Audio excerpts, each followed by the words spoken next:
Welcome home. I'm Dr.Thema, a minister, licensed psychologist, and sacred artist. And this is Homecoming, a podcast to facilitate your journey home to yourself.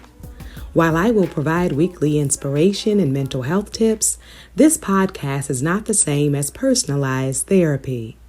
I'm so excited you're on the journey. If you want to request specific topics or to submit a poem for me to read on the podcast, email me at homecomingpodcast@gmail.com. Also, to build our community, don't forget to like, subscribe, and share. Let's begin. Welcome home, Cojourners.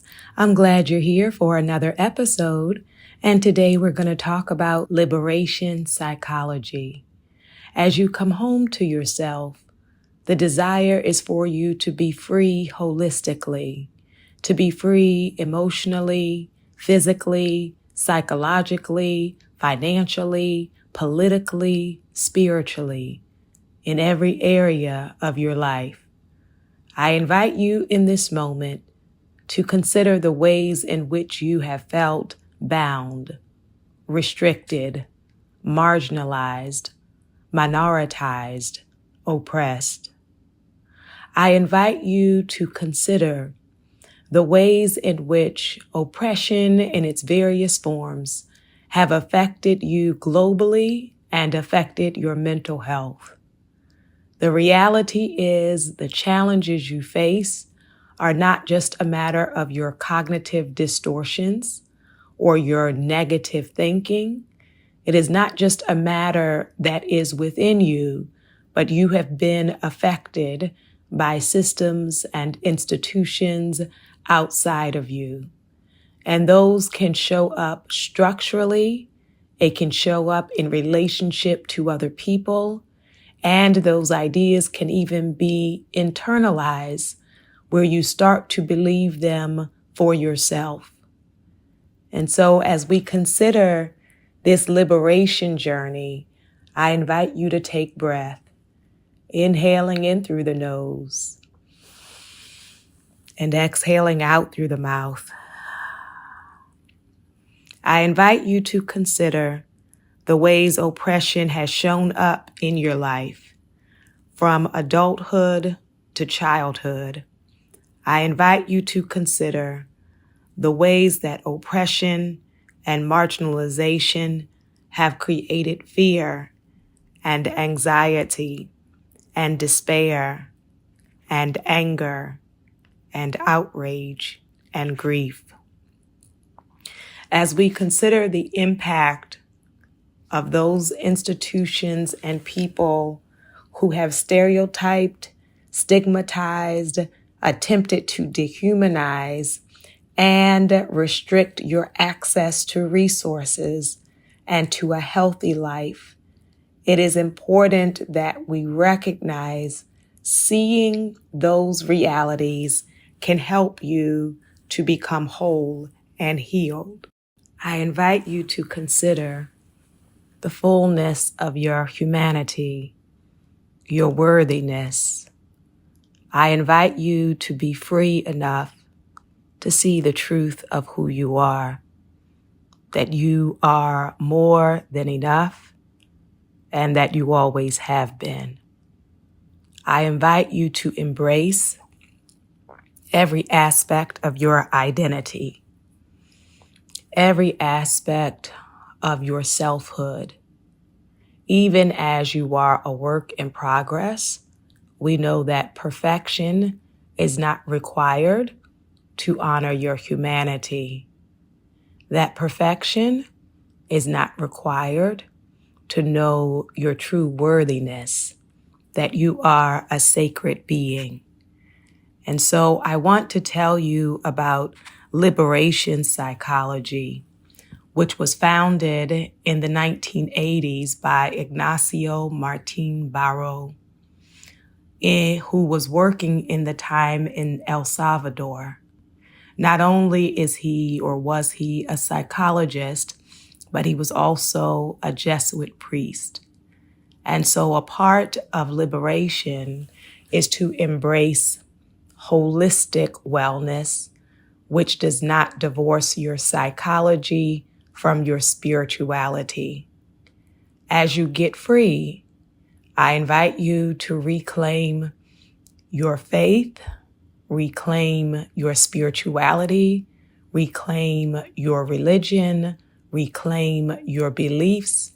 And if it is not a reclamation of the old, it may be the embracing of the new. In this season of your life, what do you know as it relates to your soul health? Not just your soul wounds, but your soul wellness, your thriving, your flourishing. What are the aspects of your own spirituality that you want to acknowledge, embrace, integrate, activate, and affirm in this season of your life? If your spirituality is disconnected or numb, you are not fully free. What are you free enough to know, to believe, to perceive, to practice? What does a free you look like when it encompasses your spirituality? Another aspect of liberation psychology is consciousness raising. So consciousness raising means you have the ability to see oppression, marginalization, discrimination when they show up. That you are not oblivious to the harms. You are not oblivious to the realities of every form of oppression that intersects with your life and your identities. So to have the literacy to be able to read the room, to read the environment, to read what is being said or done about you and toward you. It is an aspect of our freedom to know what we are seeing. And so to not doubt yourself, discount yourself, erase yourself, to make the decision that I will not live in denial, but I will be free enough to name and know what I see. So the realities of racism and sexism, classism, ableism, religious intolerance, heterosexism, all of the various forms, classism, that show up and can try to convince you that you are unworthy or that you belong in the margins or that you are not enough. Can you see them when they show up?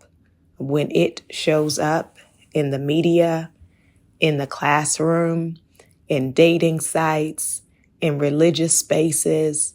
Can you see and recognize oppression when it appears? That will free you from assuming that you have to carry some weight and baggage that does not belong to you. When I'm clear that someone is underestimating me because of their false beliefs regarding any aspect of my identity, then I free myself from having to over-explain or over-justify or to convince someone of my humanity, of my wisdom, of my beauty, of my worthiness. I get free because I recognize that their opinions and misperceptions and illusions are not the truth of me. I hope on today, as you come home to yourself, that you can gain the clarity of being able to discern other people's misperceptions from the truth of who you are. I hope you will be free enough to not see yourself through the eyes of those who do not value, honor, respect, or even see you. There is a Zulu greeting which says, Sawubona, and that means I see you. I wonder if on today you can see yourself, not through the eyes of perpetrators or offenders, not through the eyes of those who abandoned or neglected you, not through the eyes of those who stereotyped and stigmatized you, but do you see you? Do you allow yourself the freedom to define yourself, to recognize the necessity of self-determination, and to know that my worthiness is not defined or determined by those who desire to erase me, to dismiss me, to discard me, that I become very clear they do not have the final say on my life, on my identity, on my values, on my contributions, on the essence of my sacred self. So we want to get free and be able to identify oppression and marginalization. We want to get free where we can embrace ourselves holistically, including our spirituality. And we invite you also to get free by integrating your creativity and your expressive arts. A cultural resource that we have access to is our imagination and our creativity.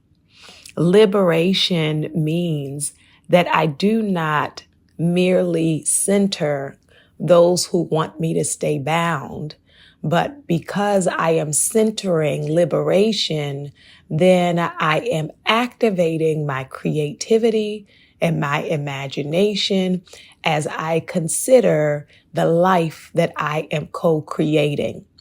That I am not merely a victim or a target, but I have agency, that I have voice, that I have empowerment, and I can express myself for myself. I invite you to consider how you will express yourself and your visions for your future and your possibility and your life in your music, in your dance, in your poetry, in your painting. I invite you to make a commitment, a covenant with yourself that you will not merely be in reaction mode, responding to those who seek to harm you, but that you will be intentional about making your mark and telling your story, which gets us to another practice of liberation psychology, which is testimonials, or our testimony, our narrative. Too many times we are in the margins of our own stories. We center other people and simply wait to see what they're going to say or they're going to do. How long have you been waiting for people at your job to act differently, waiting for people in your family to act differently, waiting for a romantic person to act differently? In liberation, I am aware of what other people are choosing to do or not do as it regards to me, choosing to say or not say about me, but that is not my center. And so from a place of liberation, I invite you to take hold of the pen of your own story, to decide how are you shaping your journey? How are you taking a hold of your health and wellness and wholeness? How are you creating the life that you are worthy of, that will honor you? And so with each page and each day, you write a story of your own worthiness by the choices you make, by the words that you speak, even about yourself, by not only the fleeting thoughts we have, but the thoughts that I spend most of my attention on. What do I center in this free life that I am creating? Nina Simone said, "To be free is to live without fear." And I invite you on today, even as we recognize the realities of oppression, the realities of discrimination, to just consider, if I was not a hostage to my fears, what would I want to say? What would I want to do with this sacred life I have, with this day that I have, with this breath that I have? And so there is a part of you that desires to be free, and there is a part of you that has experienced liberation. And I invite you in this moment to reflect on, when were the times that I felt free? What was I doing? Who was I with? How was I behaving in those moments when I glimpsed my own freedom? And for some of you, it may be a moment that happened earlier this year. For some of you, you may have to think back for many years.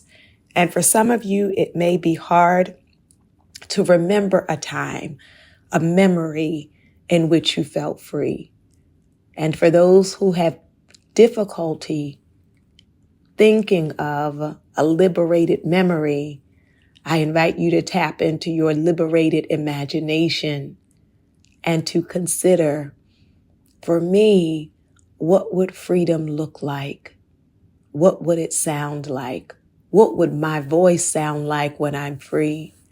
What would my heart rate be like when I'm free? What would my sleep and my appetite be like when I'm free? What would my days look like? And what would my nights look like? And how would I dress and do my hair? And what scent would I smell like when I was free? And so whether it is a marriage between your sacred liberated memories and your sacred liberated imagination, to begin the visualization process of your free self, of your liberation, of your ultimate homecoming that happens again and again, day by day, and with each moment. And as we consider our liberation, we know that it is not only a matter of visualization and emotion, but it is also a matter of action.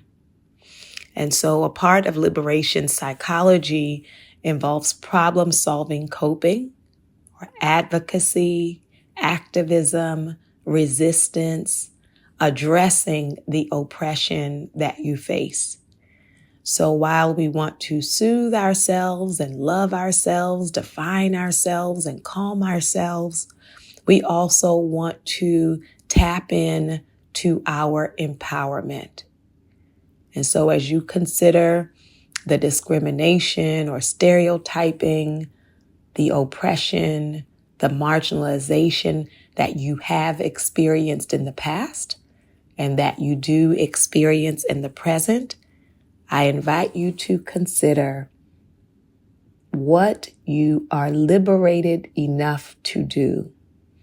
What can you do about the ways in which people and systems and institutions are trying to keep you bound? So this may mean finding your voice. This may mean filing a complaint. This may mean taking action by addressing it directly. This may mean finding support so you don't have to address it by yourself. But let us be proactive as we consider the ways we disrupt and dismantle oppression in our lives and in the lives of others. That we tap into the truth which is we are not powerless, the truth that we are not hopeless or helpless, but there are some things that we can do with others to resist the realities of oppression. And that may mean action as it relates to people and institutions, but another part of that resistance will be internally.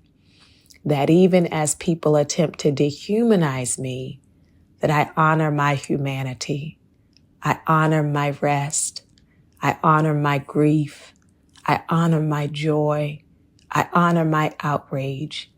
That I allow myself the freedom to live outside of the box that people try to put those of my identity in.